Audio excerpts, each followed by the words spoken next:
Seja bem-vindo ao meu canal Aprendiz de Lindenbrock. Me chamo João Marcos. Estou no 8º semestre de agronomia, da UFES, na Universidade Estadual de Feira de Santana. Bom, o vídeo de hoje nós vamos falar sobre a primeira lição do livro 19 lições de Pedologia do Igor Lepech. Pelo menos é assim que eu o chamo, não sei se corresponde na realidade o nome dele. Muito bem. Para começar, nós precisamos falar sobre a citação de Vasily Dokuchaev, que diz: graças à conhecida posição do nosso planeta em relação ao Sol, graças à sua rotação e à sua forma esférica, o clima, a vegetação e a vida animal estão distribuídos na superfície da Terra de norte a sul em uma ordem estritamente determinada, que permite a divisão da esfera em zonas, polar, temperada, equatorial e assim por diante. E uma vez que os agentes formadores do solo estão sujeitos a leis conhecidas que regem a sua distribuição, seus resultados devem estar distribuídos na esfera terrestre em algumas zonas definidas, que se situam mais ou menos, somente com alguns desvios, paralelas aos ciclos das latitudes. Essa é a primeira lição, histórico e fundamentos da ciência do solo. Esse homem, Dokuchaev, ele é basicamente o fundador e o precursor daquilo que a gente chama de pedologia. Alguns conceitos são importantes a gente falar, da gente entender antes de continuar nosso estudo. Bom, o que é ciência do solo? É a disciplina que estuda o solo como recurso natural da superfície terrestre, abrangendo sua gênese, ou seja, sua formação, a pedogênese, classificação, mapeamento e propriedades físicas, químicas, biológicas e de fertilidade do solo. Além disso, a ciência do solo investiga como essas características se relacionam com o uso e manejo sustentável das terras, tendo diversos conceitos aqui que vocês podem enxergar, sendo o primeiro desses conceitos a ecologia. A ecologia é o estudo das relações entre os seres vivos e o ambiente que eles vivem. Essas relações, elas podem ser entre os seres vivos, que podem ser relações intraespecíficas ou interespecíficas, podem ser relações harmônicas ou também relações desarmônicas, e essa relação entre esses seres vivos também se diz respeito àquilo que não é vivo, ou seja, ao ambiente, no caso, o relevo ou o solo. Nessa imagem da direita, nós temos uma representação gráfica daquilo que é um sistema de agricultura, pecuária, lavoura e floresta, que é um uso do conceito de ecologia aplicado à agronomia, a um sistema de produção que visa o melhor aproveitamento da terra, que visa ser mais sustentável, onde a gente tem floresta, a gente tem pecuária, pastagem e também a lavoura. Só que todos esses elementos que eu citei estão enraizados, estão sob o solo, sendo, portanto, o solo um elemento muito importante para a ecologia. Bom, o segundo conceito é a edafologia, que é a ciência que analisa a influência do solo sobre os seres vivos, especialmente as plantas, incluindo também o uso do solo pelo ser humano para o cultivo. Portanto, a edafologia, na verdade, ela diz respeito ao estudo das condições edáficas, isto é, as condições que o solo proporciona para o desenvolvimento de uma determinada atividade econômica. As condições edáficas também podem se dizer respeito à função ambiental do solo. Avançando, nós temos a hidrosfera, que diz respeito ao conjunto de todos os corpos d'água presentes na superfície do planeta Terra ou de suas proximidades, sendo ali na imagem da esquerda o ciclo da água, demonstrando a importância que a água tem como sendo um dos formadores do solo e também um dos condicionadores, e formadores do relevo, através de processos de erosão, de carreamento de sedimentos, de deposição de sedimentos, etc., como a gente já imagina, como a gente já conhece. A litosfera é a camada sólida mais externa do planeta Terra, formada por rochas e solo, podendo ser oceânica ou continental. Também é chamada de crosta terrestre, que é exatamente o que está nessa imagem da esquerda. A litosfera é exatamente onde acontecem os processos de formação de montanhas, onde existe o movimento de placas tectônicas, é a camada mais externa da Terra, onde, por exemplo, fica a Chapada Diamantina, uma região altamente intemperizada e que tem essas formações geológicas impressionantes e muito bonitas também. A pedosfera, ela é a camada mais externa da Terra. Se a litosfera é a casca, podemos dizer que a pedosfera é a película, ou a parte mais fina de todas, porque é a camada mais externa, composta por solos, resultante da interação entre litosfera, hidrosfera, atmosfera e biosfera. Tudo isso é aí a pedosfera, que representa o conjunto de solos do nosso planeta. Tendo nessa imagem da direita a demonstração da ação dos agentes intempéricos sobre uma rocha-mãe ou a matriz do solo, que ao longo de um tempo geológico considerável, ou seja, milhões de anos, é formado o solo com seus diferentes horizontes. É interessante destacar que existem muitos fatores de formação do solo e existem muitos tipos de solo diferentes, com cores diferentes, com estruturas e condições edáficas diferentes, que deriva exatamente de como que da diferenciação da ação desses esses agentes intempéricos sobre o material de origem. Não acontece de forma homogênea na planeta Terra, exatamente pela citação do Dokuchaev. Ela é parcialmente esférica ou geóide, e ela tem uma inclinação em relação ao Sol, de forma que a distribuição da energia solar na superfície do nosso planeta, ela não é igual, ela é desigual.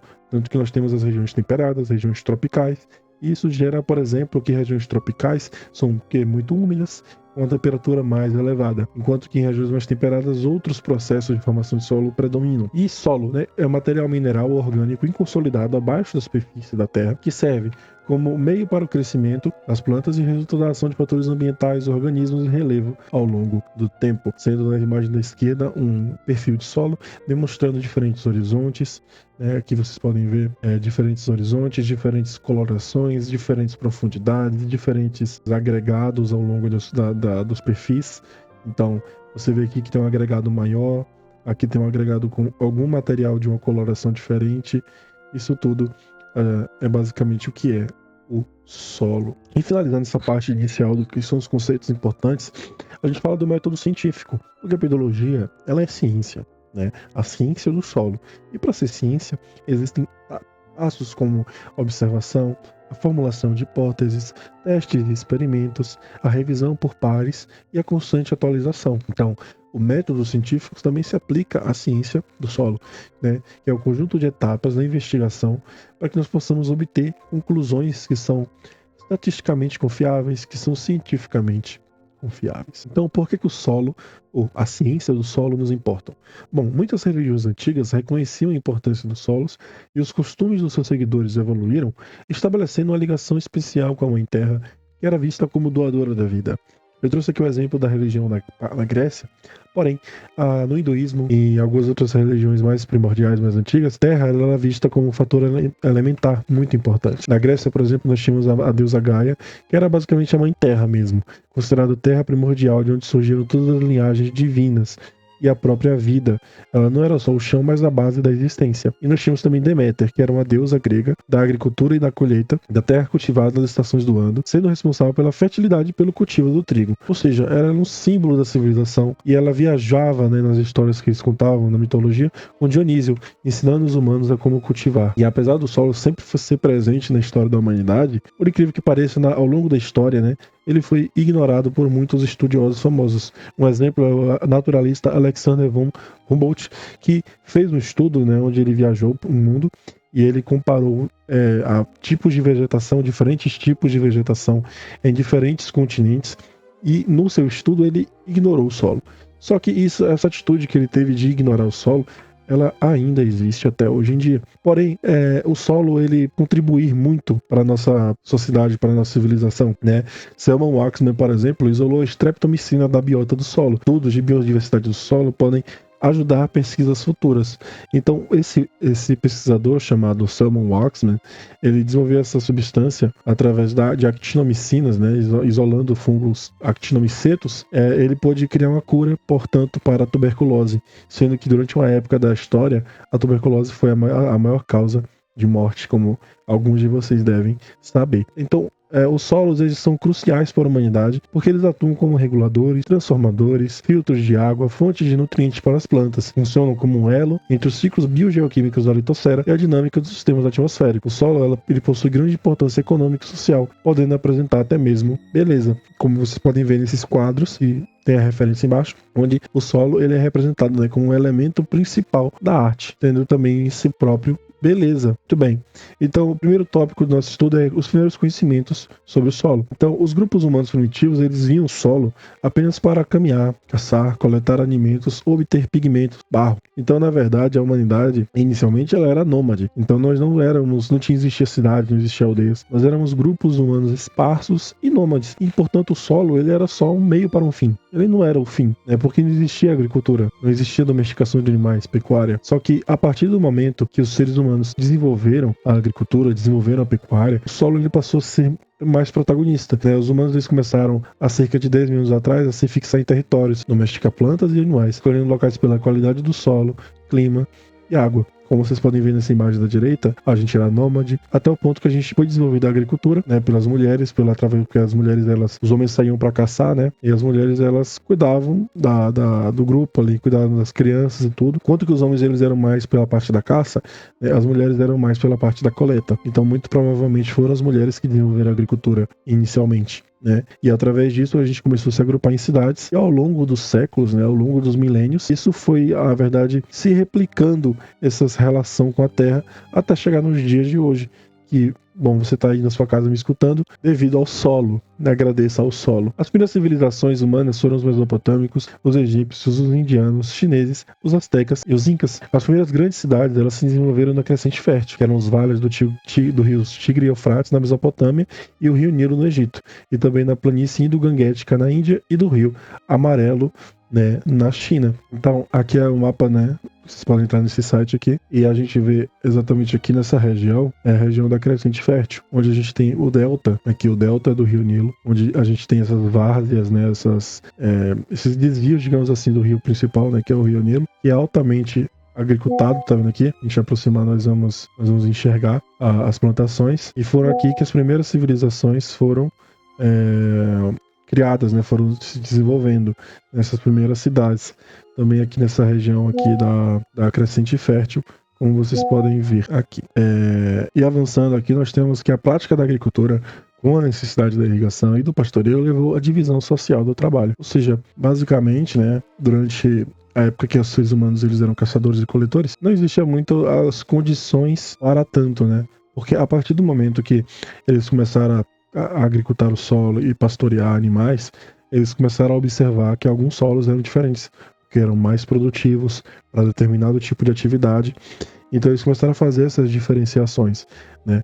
Através disso, a gente tem a marcação de limites de propriedade, construções de canais de irrigação, estradas, e com isso começa a divisão do trabalho, né, e dos conhecimentos. É nessa época que começa a surgir os primeiros caciques, pajés, artesãos, ou seja, as funções sociais do trabalho, onde cada um executava uma determinada função. O grande legado dessas civilizações foi a invenção de técnicas de irrigação, essenciais ainda hoje para os ecossistemas agrícolas de alta produtividade, como o Shaduf no Egito. Os governantes chineses, há 6.600 anos atrás, eles subdividiram o território em 9 classes de solo, a fim de cálculo de impostos territoriais baseados na capacidade produtiva, e isso foi devido a Yu, o engenheiro, demonstrando solos que tinham a pior classificação, eram muito pouco produtivos, eram provavelmente neossolos, solos muito pedregosos, muito pouco férteis, enquanto que solos que eram muito bem estruturados, muito férteis, eles eram mais tributados. Nas Américas pré-colombianas, os incas cultivavam batata e tomate nos terraços das capas andinas.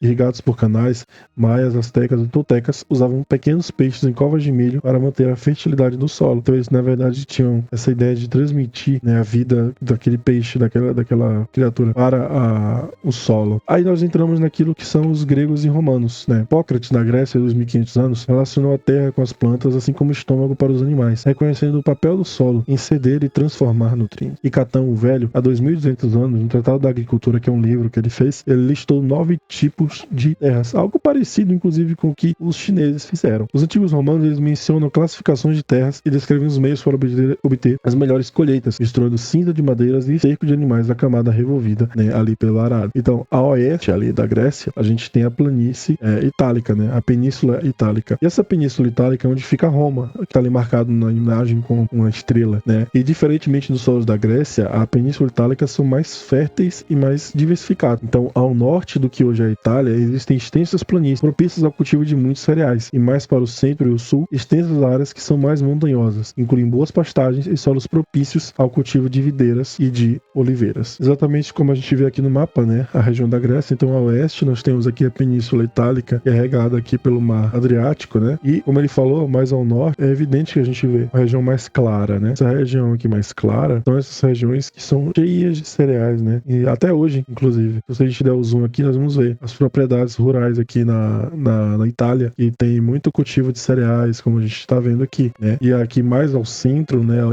E ao sul da Península Itálica, nós temos uma região mais montanhosa, como a gente percebe aqui, ó, mais montanhosa e mais propícia a pastagens, porque não tem área, né, extensa como na planície para você fazer cereais. Aqui eles usam mais pastagens e também cultivo de plantas, né, de oliveiras. Também aqui nessas regiões que são mais planas, né, com mais planícies entre as montanhas, a gente tem bastante produção de cereais. Muito bem. Os árabes, eles também têm uma relação com o solo, né, com a terra. Na cultura árabe, houve o surgimento de tratados sobre manejo agrícola, sistema de irrigação baseados em hidráulica, e houve esse homem, que eu não sei falar o nome, né, obviamente, que é o gênio da agricultura, que ele fez esse manual, né, um tratado de mais de 1000 páginas sobre a agricultura, sobre como cultivar diversas espécies vegetais. Van Helmont, ele era um alquimista, né? Os alquimistas, eles buscavam, então, o início da abordagem científica do solo foi com eles buscando o espírito da vegetação. Van Helmont, ele colocou uma planta, um salgueiro no vaso, e ele mediu o peso do solo e o peso inicial da planta. E ele não botou nada, ele botou apenas água, e ao longo de uns meses, ele pesou novamente e o solo estava basicamente com o mesmo peso e a planta tinha crescido bastante.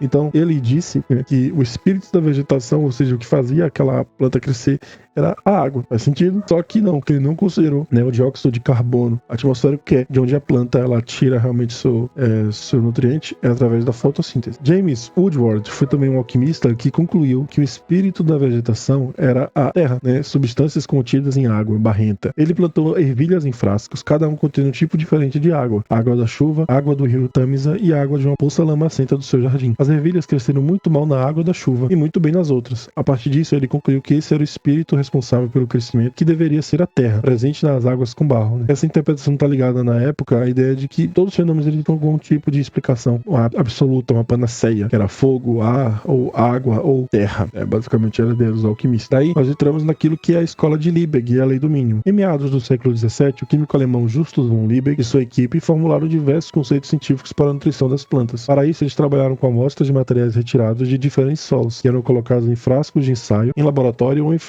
vasos mantidos em casas de vegetação. E ele comprovou que o humus era apenas um produto transitório e estabeleceu a base para o uso de fertilizantes minerais. Então, basicamente, o que diz a lei do mínimo do Liebig? Diz que a produção da planta ela vai ser limitada pelo nutriente que está em menor quantidade. Então, nós temos aí vários elementos que a planta precisa para poder produzir, né? Cálcio, enxofre, magnésio, luz, boro, zinco, ferro, cobre, etc.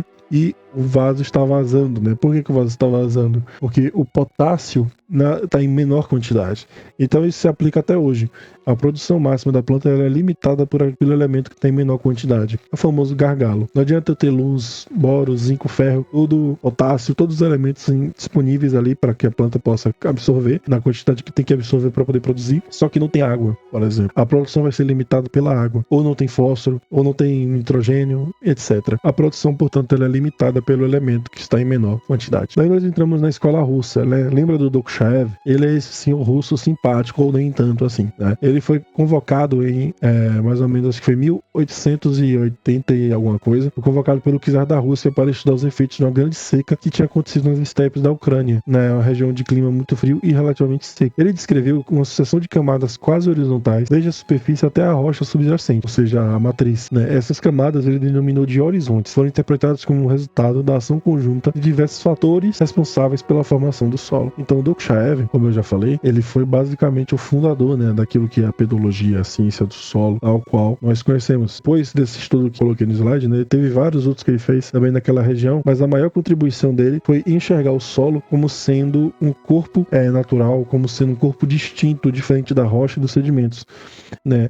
Ou seja, ele foi o primeiro a entender que o solo ele tem origem com as influências do clima, da vegetação, do relevo, do tempo, e então surge o início da pedologia. E entre os principais seguidores do Vasily Dokuchaev estavam o Gedroes, Dmitry Gedroes, né? Em 1912 ele publicou importantes trabalhos sobre o escoloide do solo, ou seja, a material mais fino que tem no solo, porque a gente tem a areia, que ela é, vamos supor, desse tamanho, o silt que é desse tamanho, e a argila que ela é um pontinho. A argila ela é o agente colóide do solo, um dos, né? Agente colóide do solo, agente coloidal, introduzindo o conceito de capacidade de troca catiônica, ou seja, a CTC. Então, na agronomia, a gente aplica muito essa questão da CTC, porque entende, por exemplo, que a CTC que mantém a água no solo, né? A CTC que mantém os nutrientes também disponíveis. Porque se um solo que tem baixa CTC, ou seja, por exemplo, um solo de praia, um solo extremamente arenoso, ele não retém. Por que ele não retém? Porque as partículas são muito grandes, as partículas elas não têm capacidade de adsorção, elas não têm carga, essa capacidade de troca de carga. prático. O que dá carga ao solo? O que dá carga ao solo são os agentes coloidais, né? E também a matéria orgânica. Daí, então, a gente tem os primeiros congressos internacionais de ciência do solo. Enquanto o Dokuchaev estava decifrando as origens do solo, Charles Darwin ele estava desvendando as espécies biológicas, né? A origem das espécies. Ele realizou diversas observações sobre a influência dos animais, especialmente a minhoca, né? As minhocas na formação dos solos. Ou seja,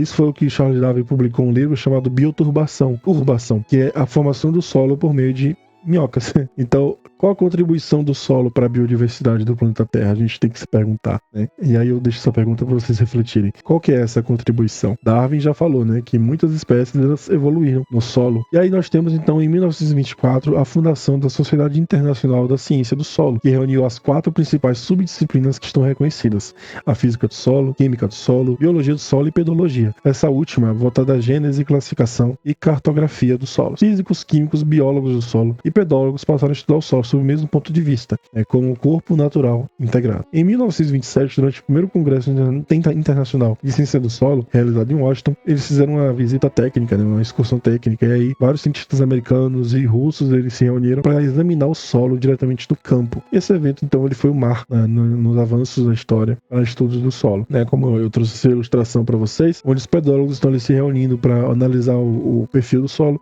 e discutir problemas, né, com relação à classificação do solo. Aí nós temos as subdivisões do estudo dos solos, que sendo essas, né, as principais: a pedologia, que estuda a pedogênese, ou seja, a formação do solo, classificação e mapeamento.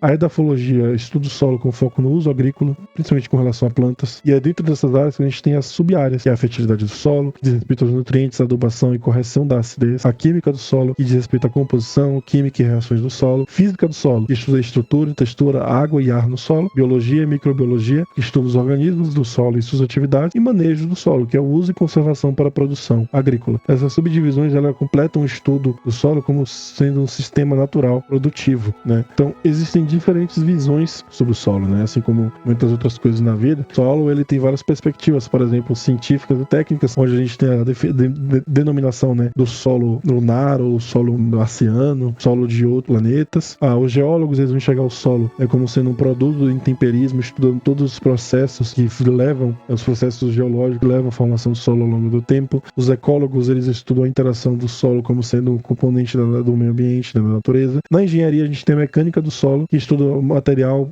solo como material para construção, para fundação de prédios, né, para hidrelétricas. Químicos e físicos enxergam o solo da perspectiva da composição desse solo. A sociedade enxerga o solo como sendo um ambiente, a pátria, aqueles moram, a tradição. E a agricultura, né, a agronomia enxerga como um meio para a produção, né, um sistema de produção. E aí nós temos os limites do solo, que são limites superior, que diz respeito basicamente ali ao contato com a biosfera, que a gente falou, a atmosfera, os limites laterais, onde a gente tem, por exemplo, assim, uma face contínua de solo, né? E existe ali transição para rocha, areia, gelo, diversas coisas ali horizontalmente, que são os limites laterais do solo. E os limites inferiores, que é a matriz do solo, a rocha de origem desse solo. Aí nós temos a importância desse solo, que a gente já falou até então, que ele é um recurso natural, essencial à vida, a base da produção de alimentos, tema organizado com múltiplas funções e fundamental para várias áreas da ciência, além também da evolução da civilização humana. Bom, eu trouxe aqui uma citação do Manual de Pesquisa do Solo, de 1952, que diz: a coleção de corpos naturais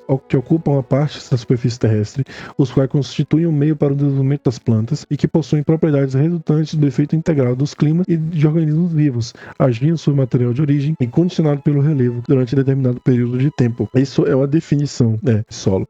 E o solo também tem funções ecológicas. A pedosfera é o alicerce dos ecossistemas terrestres, né? Então, basicamente, tudo, como eu falei, as florestas, os animais, eles evoluíram, cresceram, se desenvolveram sob onde? Não foi no ar, mas sim no solo, ou seja, a pedosfera. O solo ele funciona como mediador entre tudo isso, a hidrosfera, a litosfera, a biosfera e a atmosfera. Tudo passa pelo solo, né? Quando chove, a água infiltra onde? No solo, para onde? Nos lençóis freáticos que estão no solo. Tudo passa, sabe, pelo solo. Ele fornece suporte físico para as raízes e contém água misturada com nutrientes, ou seja, a solução do solo, né? A fertilidade do solo é crucial, sendo o fornecimento de nutrientes o meio principal para sustentar as plantas. E as plantas, elas retiram, basicamente, a gente vai ver isso mais aprofundadamente depois, é outro vídeo, muitos elementos, sendo eles 15 elementos essenciais, os macro e micronutrientes. Os macronutrientes não é que ele é mais importante, mas é que ele é retirado importado, melhor dizendo, em maior quantidade, como nitrogênio, fósforo, potássio, cálcio, magnésio e enxofre. Já os micronutrientes são exportados, ou melhor dizendo, absorvidos e importados, requisitados em menores quantidades, como boro, cloro, cobre, ferro, manganês, molibdênio, níquel, cobalto e zinco. E aí nessa foto, né, tem um esquema que vocês podem pausar ou tirar print para olhar com calma cada um deles, que são as demandas do solo, né, sendo as demandas da esquerda as humanas e as demandas da direita, as demandas então ali dos ecossistemas. E portanto aqui para finalizar nosso vídeo, né, eu trouxe aqui para vocês uma imagem. A gente tem uma paisagem de Búzios, onde a gente percebe ali a biosfera, né, solos sendo expostos ali, né, a pedosfera, os limites da laterais desse solo, né, por exemplo, é o que? É a água do mar, é a hidrosfera, né, a areia da praia, os sedimentos da formação são frequentemente expostos, né, recentemente expostos como o morro, a litosfera. Então a gente vê todos esses elementos que a gente viu na aula de hoje nessas duas fotos. Olá pessoal, aqui é o João do Futuro, né? Estou editando esse vídeo e eu decidi adicionar digamos assim, um pós-créditos ao vídeo aula, porque essa é a primeira aula, né? Então, para quem ficou até o final aqui, vai ter algo bem legal que, bom, é um pouco, eu tentei transmitir um pouco da minha paixão pela natureza, pela terra, e para que quem vai embarcar nessa jornada comigo, nesses vídeos, entenda, pelo menos inicialmente, a beleza que é o planeta Terra e entenda a função, né, que o solo tem no nosso planeta, a Terra. Fique com o vídeo.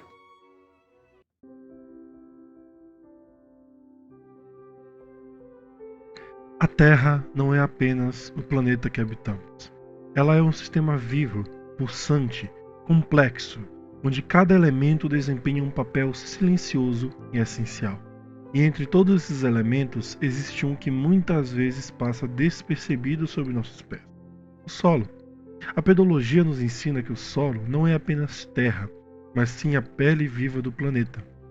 Um registro profundo do tempo, do clima, da rocha, da vida e da transformação contínua da natureza.